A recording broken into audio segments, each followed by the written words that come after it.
Ito ang kwento ni Kerlin Kalinaw X Good Tenado. morning, Ma'am Dali. Nakasalang ako ngayon. Ayan. Tubong Mambusaw Capiz, si Kerlin ay panganay sa dalawang anak.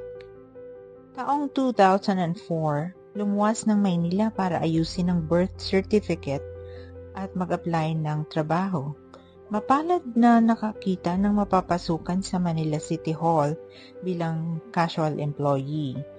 Dahil siya ay dating CHED scholar ni former Congressman Mar Rojas, nag-apply ito sa isang mall sa Araneta, Cubao taong 2005. Natanggap bilang cashier at nanilbihan hanggang 2018. Sa kanyang trabaho, mahaba ang oras na nakatayo at hindi pwedeng iwanan ng pwesto.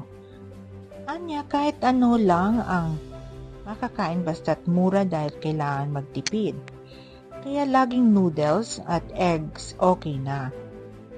At dahil sa nature ng trabaho, may opening at closing, nagpipigil ito ng ihi sa counter.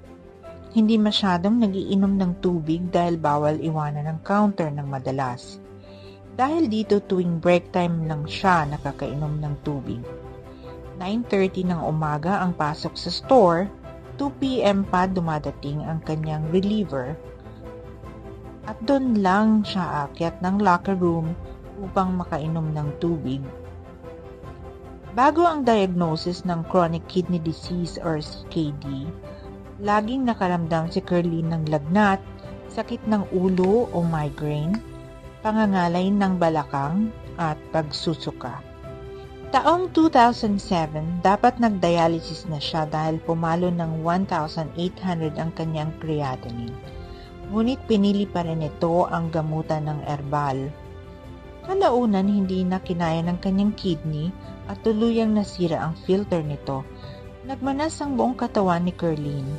November 18, 2010, nang isinugod si Kerlin sa emergency room ng NKTI para sa emergency dialysis dahil wala na siya sa ulirat bunga ng hallucination na ayon sa mga doktor ay isa sa mga sintomas ng mataas na blood toxicity level. Sa parating na November 18, 2024, 15 years na si Kerlin na nagda-dialysis.